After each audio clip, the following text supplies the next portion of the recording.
friends, in the last class we have seen certain examples around the world where artists have incorporated science and technology in their artwork and what results they have been produced. We have seen magnificent installation, we have seen magnificent pieces of art, we have seen multimedia artwork which has incorporated science and technology. As I have told you before that this course is about, we are basically focusing upon Indian folk art. So, let us see what potential Indian folk art has got and whether it is able to communicate messages in a effective manner. So, today we will focus on the effectiveness of Indian folk art and if it has the vocabulary, if it has the potential to express complex things like science and technology. So, folk art a potent medium of communications. So, let us see if what has folk art, the role folk art has played in in the process of communication. The use of folk media for communication is not new. Since the 1950s, folk media has served as a complementary source of communication alongside mainstream media. So, mainstream media would be newspaper, television, radio, also films are sometimes considered as mainstream media. And since the 1950s onwards, right after the independence, folk media has also served as parallelly along with mainstream media to communicate messages. This media has been used to transfer knowledge and information in order to educate, spread awareness, persuade and entertain. For communication throughout the world, traditional media has been evoked. For example, for women and child safety and health and hygiene, importance of education, educate the farmers regarding better crop yields, curb social evils like child marriage, dowry and alcoholism, inform about deadly diseases like cancer, HIV, AIDS, etc.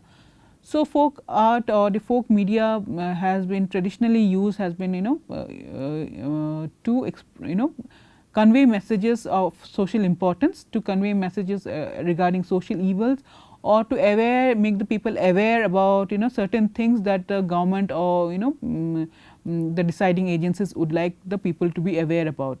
Like initially it was used to talk to the rural masses about the importance of education, regarding the importance of not giving dowry or stopping child marriage. So, these are the certain messages which that was spread among the people using traditional media.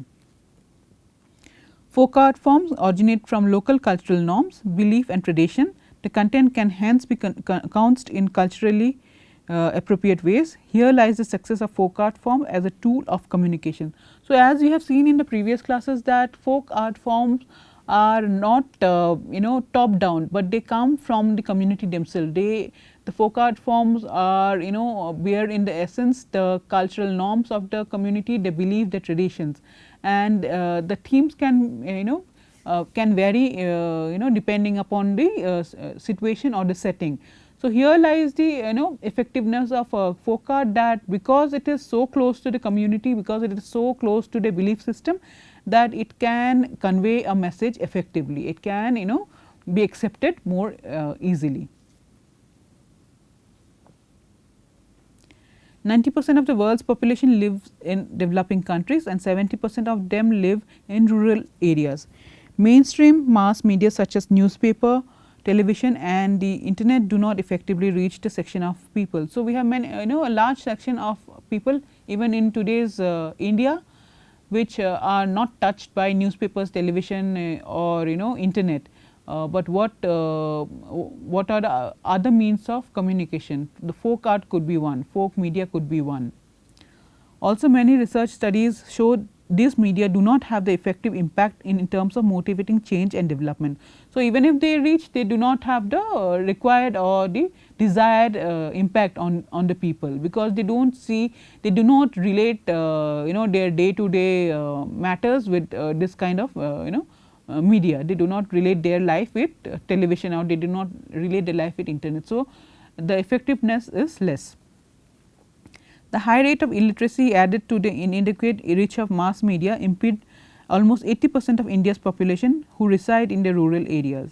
This is where folk media is mostly useful. So, this is where folk media is mostly useful, where there is a large scale illiteracy, where there is large scale unawareness. Folk media can come handy in this kind of situation.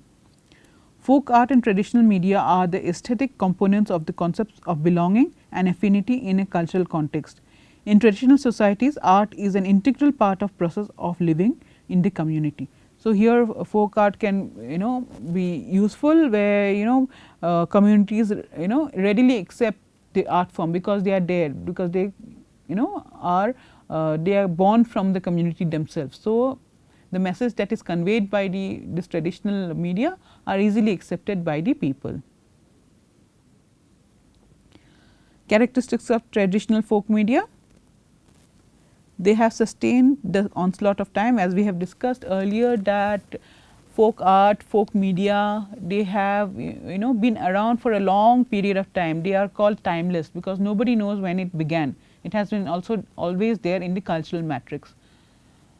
They have sustained by changing with the changing times. So, they we should not assume that folk art is something that is of the past, but folk art often goes through change. They are dynamic, they go through change depending upon the changing time. Any person is always a participant in a performance, never an audience. So, we have discussed that there are no formal trained experts in the field of folk art. Everyone learns through observation, everyone learns through looking at others. So, everyone participates. So, everybody feels a sense of ownership in the folk art medium. So, nobody is an audience, everyone participates. This is one of the very important characteristics, that everyone feels the ownership of the art. It is spontaneous, as we have discussed. It is not trained in schools, it is not learned formally, it does not have a code, but it is very spontaneous. It is flexible, it is not it does not have a codified language, but it is flexible depending upon the the way a community would like to use it. It is cost effective and therefore, has enhanced repeatability. So, it is always cost effective. You will hardly come across any folk art or folk media that is very costly. You will hardly see they are hardly seen being sold in a high cost in a traditional setup. Now, of course, when you go to buy folk art from the market, it will be highly priced, but actually it is always done for the people, by the people. It is done for their personal use or for the use of a certain amount of close people. So, they are highly cost effective. It has immediate feedback and increased attentiveness. So, it has because it is produced for a small number of people, small number within the community itself. So, it has immediate feedback and increased attentiveness. It is not commercially produced, it is not produced in a large scale. So, every artwork or every painting or every performance will have a lot of attentiveness, because it is not produced in a large scale for a large number of people, but by a small number of people for a definite number of other people for consumption. It is performed in a local language promoting intelligibility. So, it is not done in foreign language which people do not relate to. It is done, it is always has a local vocabulary.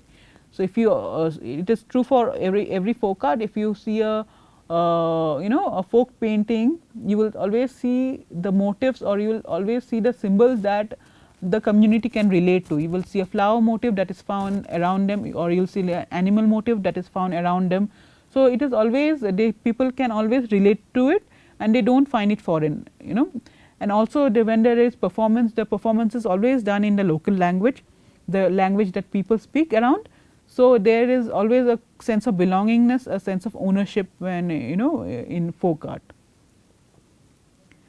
It is direct and personal. So, there is no in between medium. There is always, it is produced for one set of people, for another set of people, and it is always direct. There is no medium within it. So, it is very personal from one person to other. So, it is the connection is very direct.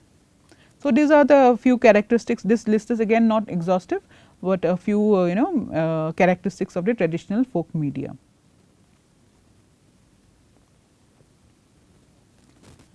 The communication, now let us discuss a bit about Indian folk media.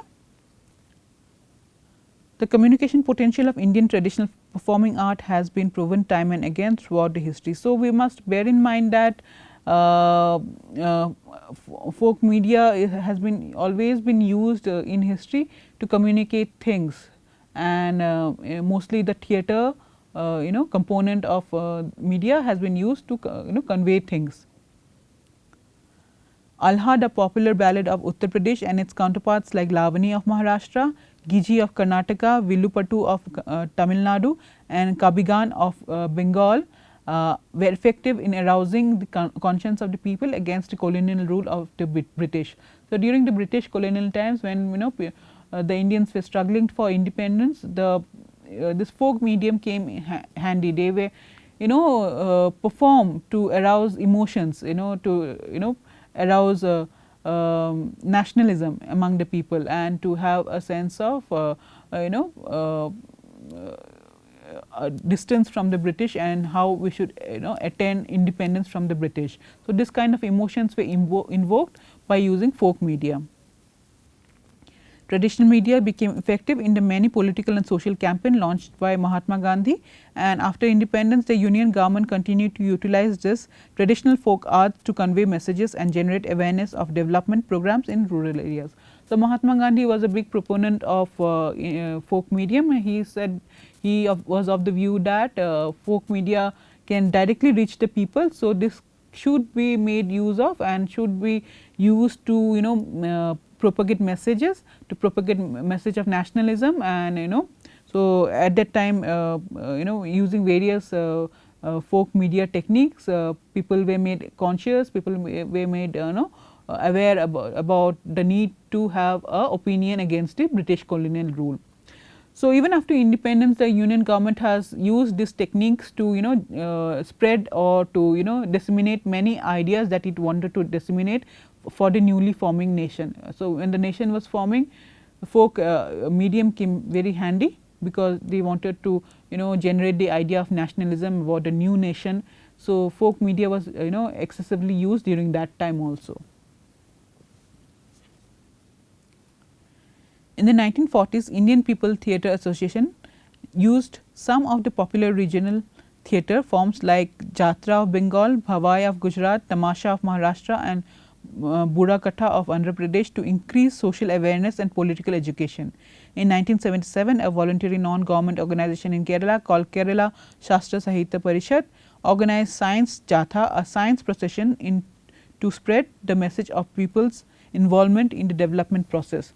From 1980s, the Jatha began to use different folk art form for conveying the themes, which were mainly on education, health, environment, and social equality. The repertoire consisted of songs, street dramas, and other several forms of folk art. So, one should bear in mind that when we talk about folk media, we immediately think about theatre or performances, but folk media also incorporates paintings and and other folk art forms also, which are used to convey messages.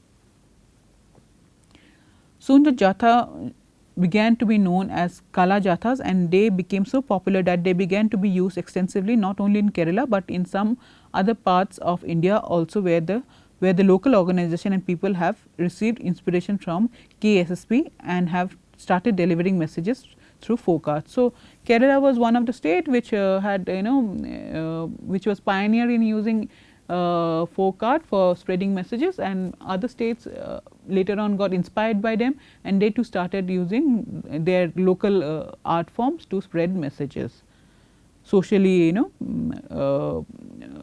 valued messages. Well known theatre personality Ravi Verma of Vikas Lokmanch has been creatively interpreting social realities by interweaving them into the fabric of folk dance, choral singing, etc.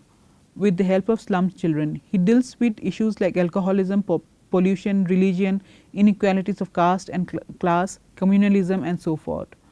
One of the group's most famous street play is Hame Jawab Chahiye on the Bhopal gas tragedy. The play reminds the audience, who are mostly children, that the Bhopal incident is not a dead issue and that its aftermath still haunts the lives of many.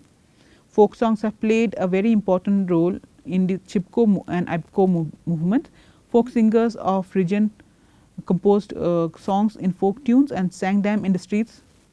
The rural children picked them up immediately and sang them all the time. Thus, they played the role of communicators. In a similar instance, environmentalists used folk art in South India in the Save the Western Ghat campaign, which was headed by Save Sangh and supported by a number of other activist groups. Rajasthan Adult Education Association has conducted an experiment in a village, Deva Krishnapura, where they sponsored Ravi Chaturvedi, an alumnus of National School of Drama, for formulating development messages through the use of theatre based on stories from the epic. He identified three main uses: untouchability, health hazards and internal feuds, which was rampant in the village. He selected some episodes from the epic Ramayana which had dramatic elements and action, and reinterpreted them in the context of the problems prevailing in the village. He enacted it with the help of the village youth and with great success. So, there have been time and again there have been people who has tried to use the folk art medium to spread messages of social relevance. So, we have seen examples from Rajasthan, we have seen examples from Bhopal, we have seen examples from Kerala. So, in history there have been a lot of instances where artists have tried to generate social consciousness or to generate social value by using the folk art medium. And why they use the folk art medium is because we have discussed before that people very readily accept them, very readily accept this means of communicating message, that because they are this medium are their own, they can easily relate themselves to this folk medium. So, where does folk medium appear to be more effective than mainstream medium? Here is a list. So, there are certain features of folk medium that makes it more effective than mainstream medium. Let us discuss them. So, investment, as we have discussed, folk medium is negligible, it is very low cost. So, there is investment is very low. Electronic medium, or when we are saying electronic medium, we are also talking about other mainstream medium, like it might be print medium also. So, we are just making a differentiation between folk medium and the mainstream medium. So, investment in folk media is negligible, whereas in the mainstream media is quite high. Power, it is not essential, but in mainstream media it is quite essential. Power of the people, people who hold the power plays quite a important role in mainstream media. Receiver set not required, electronic media it is required. Maintenance not in folk media not required, in electronic media it is required. Technical. So, these are some of the points by which folk media is more effective than electronic media or the mainstream media. So, it is cost effective, it is more accepted by the people, it is more it bears more emotional attachment, people bear more emotional attachment to the folk media rather than the mainstream media, which would include print and the electronic media.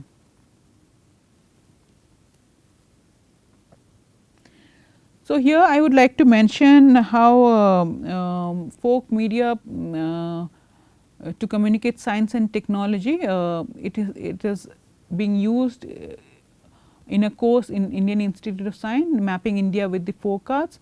As part of this course, humanities course, which is taught to the undergraduate students, a project called Arting Science is being conducted, where science and technology are brought together with art, and art is not any general art. Here folk art is brought together with science and technology, and every year students produce different kinds of material which brings together art along with science and technology.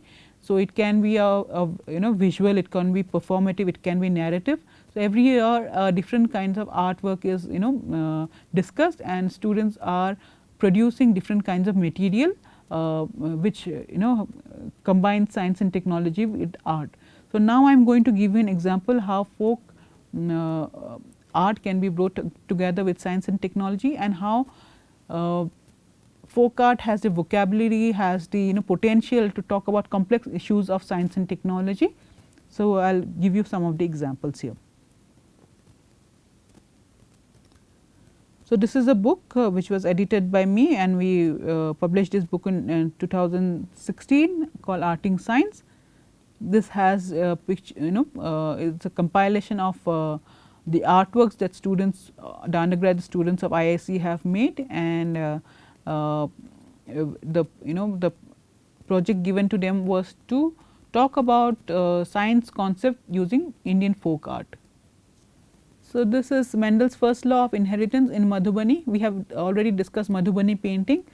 So, this group was asked to do represent a science concept with using Indian folk art, and this group chose to do Mendel's first law of inheritance using Madhubani painting.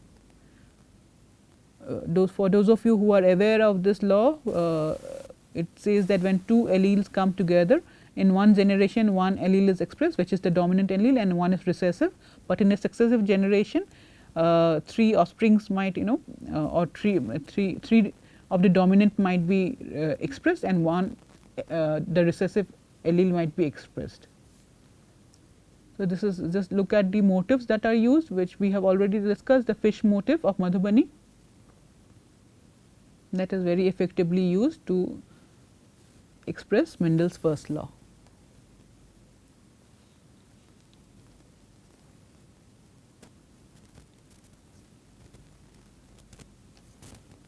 This is a metamorphosis in church art style.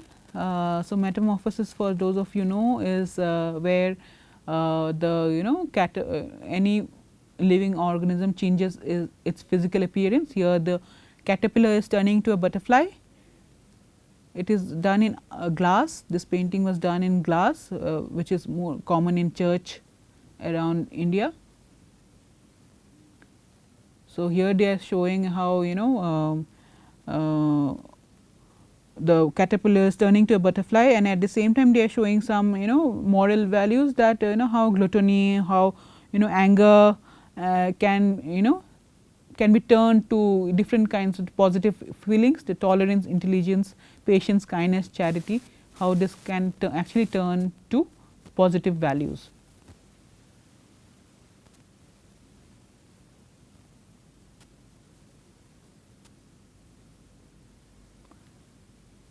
This is Fard painting. We have also discussed Fard painting in earlier classes, which is commonly found in Rajasthan area. Just look at the way this was done in cloth. It is a scroll painting which can be rolled. It is a long scroll painting which can be rolled.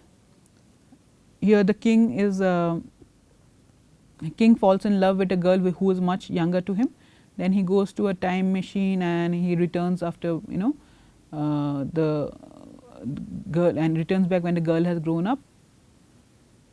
So, this is the Fard painting showing twin paradox in Fard. So, friends, today we have seen some example how folk art also has the potential to express science and technology in a very effective way. From the next class onwards, we will see more example. We will see examples not only from painting, but we will see examples from music, dance, theatre, and this course is all about exploring scientific and technological research using Indian folk art. So, we will see how effectively they can express scientific and technological research by using folk medium, by using folk art, and after that we will implore you to also explore some of the ideas that would come to you after looking at these examples. Okay. See you in the next class. Thank you.